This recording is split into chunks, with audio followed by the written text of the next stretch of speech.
Assalamualaikum warahmatullahi wabarakatuh. Halo semuanya, semoga kalian semua dalam keadaan terbaik dan siap buat dengerin pembahasan ini. Perkenalkan, kami dari kelompok 6 kelas R1B dengan anggota yang pertama Ewaldo Ibnu, yang kedua Arel Fernando, dan yang ketiga Muhammad Ramli Wahyudi, yaitu saya sendiri yang pada kesempatan kali ini bertugas sebagai moderator. Lalu adapun judul presentasi kami yaitu Sistem Peradilan dan Bantuan Hukum yang Memperketat Perceraian dan Mempermudah Rujuk. Sebelum masuk ke pembahasan utama, izinkan saya menjelaskan latar belakang dari topik yang kami angkat. Pertama, angka perceraian di Indonesia meningkat setiap tahun. Berdasarkan data dari Badan Peradilan Agama dan BPS, tren perceraian di Indonesia terus naik dari tahun ke tahun, terutama pada usia pernikahan muda di bawah 5 tahun. Faktor penyebabnya beragam. Ada ekonomi, perselisihan, media sosial, dan kurangnya komunikasi. Kondisi ini menimbulkan kekhawatiran terhadap ketahanan keluarga sebagai pondasi masyarakat. Yang kedua, banyak perceraian terjadi tanpa pemahaman hukum yang cukup. Sebagai masyarakat, belum memahami prosedur dan akibat hukum perceraian, seperti hak asuh anak, nafkah, dan masa iddah. Ada juga yang melakukan perceraian di luar pengadilan atau cerai siri, yang secara hukum tidak sah dan merugikan pihak istri serta anak. Hal ini menunjukkan rendahnya literasi hukum keluarga di kalangan masyarakat.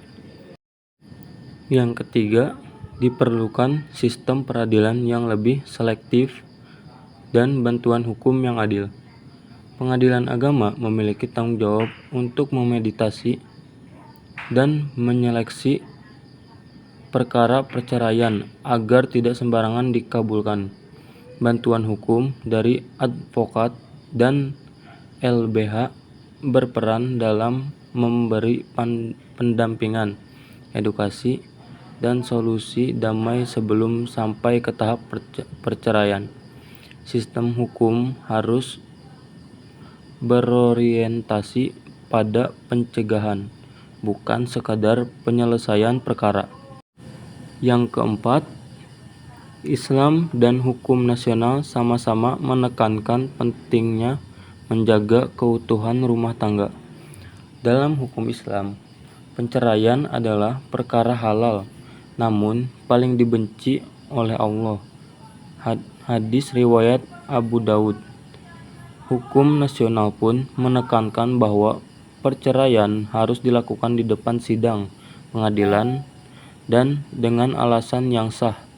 Pasal 39 UU nomor 1 tahun 1974 ini menunjukkan bahwa kedua sistem hukum, agama dan negara memiliki semangat yang sama, menjaga keutuhan keluarga dan membuka peluang untuk rujuk. Setelah kita memahami latar belakangnya, mari kita lanjutkan ke pembahasan inti. Sini ada rumusan masalah. Masalah 1. Bagaimana sistem peradilan agama berperan dalam memperketat proses perceraian? Penjelasannya, pertanyaan ini berfokus pada fungsi peradilan agama sebagai lembaga hukum yang mengatur, mengawasi, dan memutus perkara perceraian di Indonesia. Peradilan agama tidak serta-serta mengabulkan permohonan cerai, melainkan wajib menempuh proses mediasi terlebih dahulu. Berdasarkan Perma No. 1 tahun 2016, menilai alasan perceraian secara objektif, misalnya pertengkaran terus-menerus, kekerasan, atau ketidakmampuan ekonomi. Mengedepankan upaya damai bimbingan keluarga. Tujuan akademiknya untuk memahami sejauh mana kebijakan hukum UU perkawinan sama Perma benar-benar diterapkan di lapangan. Untuk menilai apakah fungsi hakim sudah berjalan sebagai penjaga moral keluarga, bukan sekadar penegak hukum formal. Kaitannya dengan teori jurnal berdasarkan jurnal Al-Mawarid 2022 dan Community Development Journal 2023. Pengadilan agama kini menerapkan prinsip keadilan restoratif di mana hakim tidak hanya menjaga pemutus tapi juga mediator keluarga.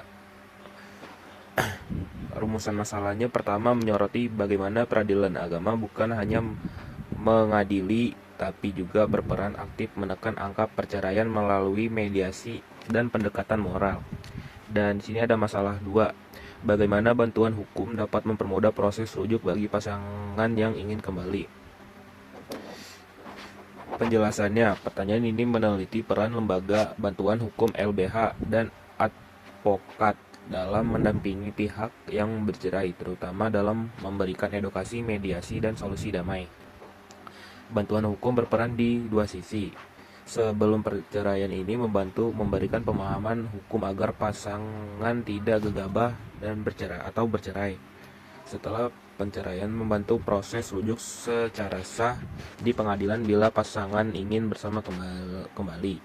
Tujuannya menggali sejauh mana bantuan hukum membantu rekonsiliasi sosial dan emosional dalam keluarga, menganalisis peran advokat dan LBH bukan hanya sebagai pembela hukum tapi juga fasilitator perdamaian.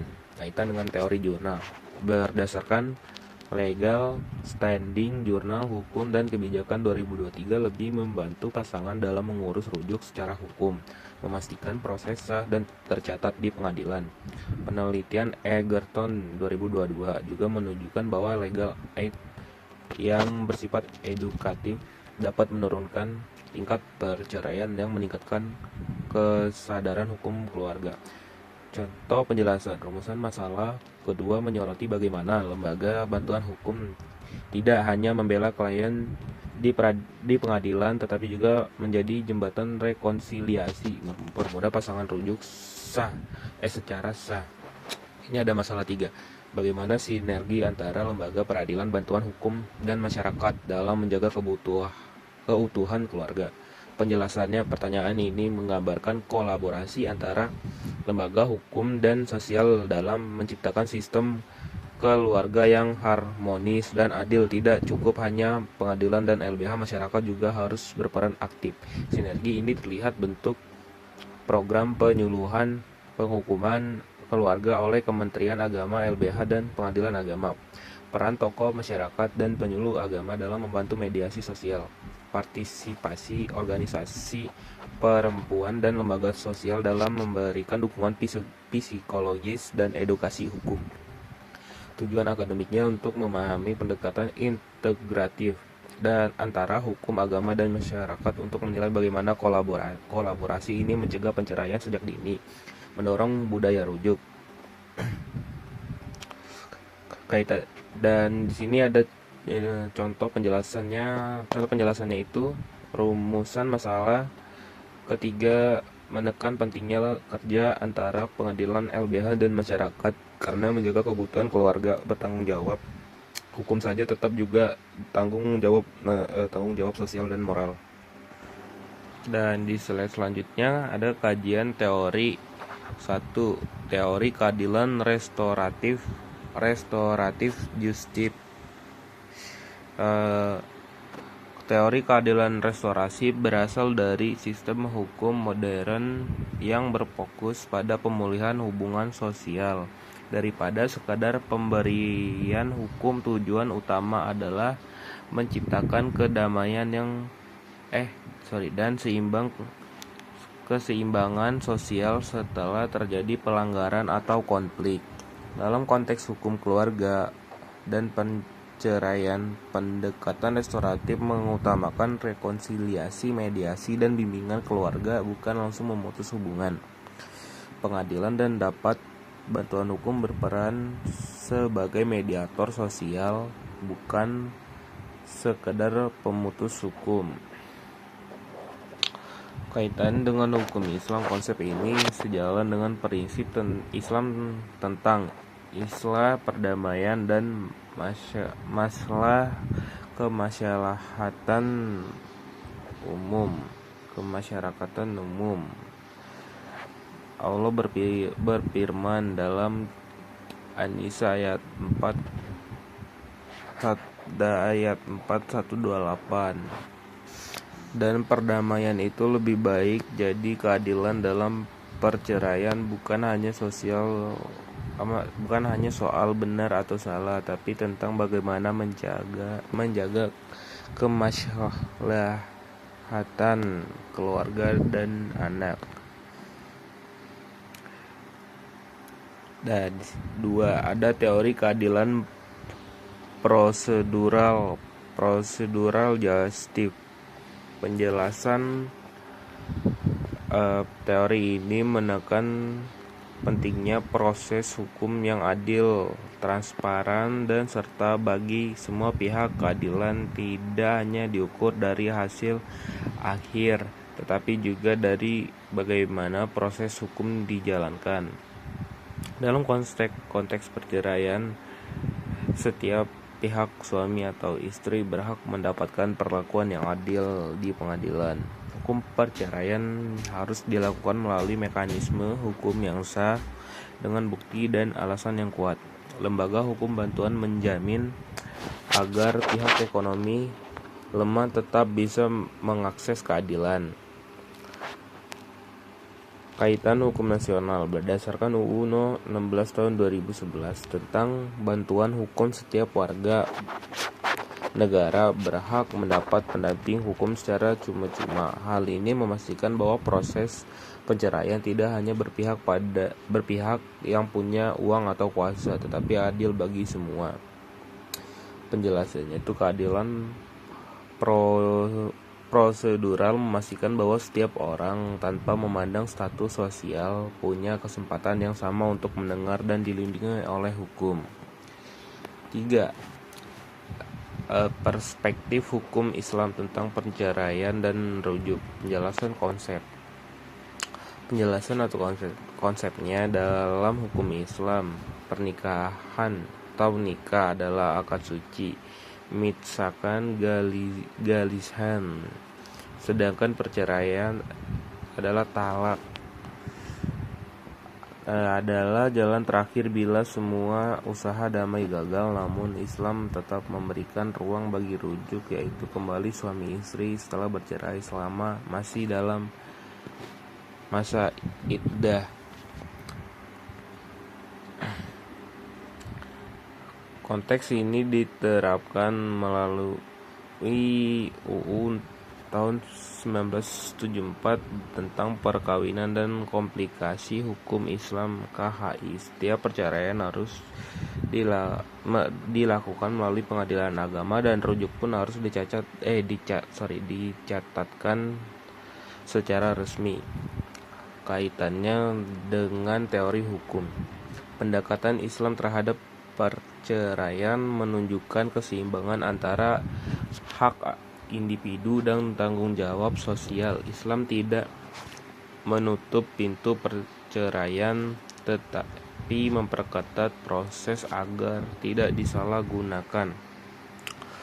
Penjelasannya itu, hukum Islam mengajarkan bahwa perceraian bukan dosa, tapi juga solusi utama. Justru Islam mendorong pasangan untuk rujuk dengan cara yang baik demi menjaga kemaslahatan keluarga. Sini ada yang keempat, mediasi dan konseling sebagai sarana penyelesaian sengketa. Penjelasan konsep mediasi dan konseling merupakan instrumen sosial dan hukum untuk mencegah perceraian serta mempermudah rujuk. Keduanya berfungsi sebagai proses non-litigasi di luar sidang utama yang membantu pasangan menemukan solusi damai. Baik, untuk di sini metodologinya yang kita pakai, yang pertama ada jenis dan pendekatan penelitian. Penelitian ini menggunakan pendekatan kualitatif dengan metode penelitian hukum normatif. Artinya, fokus penelitian bukan pada angka atau data statistik, melainkan pada analisis terhadap norma hukum, peraturan, dan praktik peradilan. Tujuan utamanya adalah memahami konsep dan penerapan hukum dalam memperketat perceraian serta mempermudah rujuk. Penelitian ini bersifat kualitatif dan normatif karena meneliti aturan hukum dan praktek peradilan, bukan survei atau eksperimen. Yang kedua, sumber data dan bahan hukum. Dalam penelitian hukum normatif, data utama berasal dari bahan hukum, bukan responden atau observasi lapangan. Sumber datanya dibagi menjadi 3 jenis, yaitu ada bahan hukum primer, yaitu bahan hukum yang bersifat mengikat. Yang kedua ada bahan hukum sekunder, yaitu hasil kajian akademik. Sumber utama penelitian ini adalah peraturan perundang-undangan dan jurnal hukum yang membahas peran pengadilan dan bantuan hukum dalam menangani perceraian dan rujuk. Yang ketiga ada teknik pengumpulan data. Karena penelitian ini bersifat normatif dan kualitatif, maka teknik pengumpulan datanya adalah studi kepustakaan atau library research. Artinya data diperoleh dari membaca dan mengkaji buku-buku hukum, jurnal, peraturan, perundangan, dan putusan pengadilan. Menganalisis literatur ilmiah yang relevan dengan sistem peradilan, mediasi, bantuan hukum, dan rujuk. Tahap pengumpulan data biasanya mencakup inventarisasi atau mengumpulkan semua sumber hukum dan teori. Terus ada klasifikasi, mengelompokkan data menjadi hukum Islam, hukum nasional, dan teori umum. Lalu ada dokumentasi, yaitu menyimpan kutipan dan sumber untuk analisis. Data dikumpulkan melalui studi literatur, baik dari buku, jurnal, maupun regulasi resmi, untuk mendapatkan pemahaman komprehensif tentang sistem hukum yang memperketat perceraian. Yang keempat ada teknik analisis data. Data yang telah dikumpulkan kemudian dianalisis dengan metode analisis seperti deskriptif kualitatif. Artinya peneliti tidak menghitung angka tetapi menjelaskan isi hukum dan hubungannya dengan teori. Analisis dilakukan dengan cara menelaah norma hukum yang berlaku, membandingkan teori dan praktik peradilan, menarik kesimpulan tentang efektivitas hukum dalam memperketat perceraian dan mempermudah rujuk. Analisis dilakukan secara kualitatif dan deskriptif dengan menafsirkan aturan hukum dan membandingkannya dengan teori serta realitas sosial. Baik, selanjutnya ada kesimpulan. Yang pertama, sistem peradilan dan bantuan hukum saling melengkapi. Dalam sistem hukum Indonesia, peradilan agama dan lembaga bantuan hukum atau LBH memiliki peran yang berbeda tapi saling mendukung. Yang pertama, peradilan agama bertugas menegakkan hukum keluarga Islam, mengadili perkara perkawinan, perceraian, waris, dan rujuk. Yang kedua ada bantuan hukum, menjamin akses keadilan bagi masyarakat tidak mampu, terutama pihak yang lemah. Keduanya saling melengkapi karena pengadilan tidak bisa menjalankan perannya secara adil jika masyarakat tidak paham hak hukumnya. Yang kedua, LBH membantu agar masyarakat memahami proses hukum dan tidak mengambil langkah di luar aturan. Kesimpulan poin ini, sistem peradilan dan bantuan hukum adalah dua pilar keadilan keluarga. Yang satu mengatur dari sisi hukum, yang lain mendampingi dari sisi kemanusiaan. Yang kedua, tujuan utama bukan hanya mengadili, tetapi menjaga keutuhan keluarga. Hakikat dari hukum keluarga, baik dalam Islam maupun hukum nasional, bukan sekadar memproses perceraian, tetapi mencegah perceraian sebisa mungkin. Pengadilan agama wajib memediasi setiap perkara perceraian sebelum sidang utama.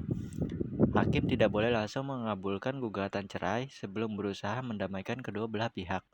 Ini menunjukkan bahwa fungsi utama hukum keluarga adalah yang pertama melindungi keutuhan rumah tangga, yang kedua menjaga hak dan kewajiban suami istri, yang ketiga memberi ruang untuk perbaikan melalui rujuk. Kesimpulan poin ini, sistem hukum keluarga di Indonesia dirancang bukan untuk memudahkan perceraian, tetapi untuk melindungi keluarga dari keretakan yang bisa dicegah. Yang ketiga ada kebijakan memperketat perceraian dan mempermudah rujuk mencerminkan keadilan restoratif.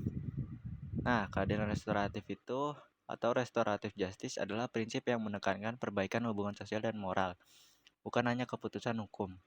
Dalam konteks perceraian dan rujuk, memperketat perceraian berarti memberi ruang dan waktu refleksi agar pasangan tidak gegabah. Mempermudah rujuk berarti membuka kesempatan bagi pasangan menyesal atau ingin memperbaiki hukuman.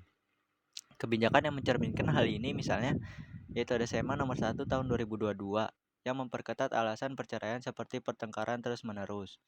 Yang kedua ada KHI atau kompilasi hukum Islam yang mengatur tata cara rujuk secara sah.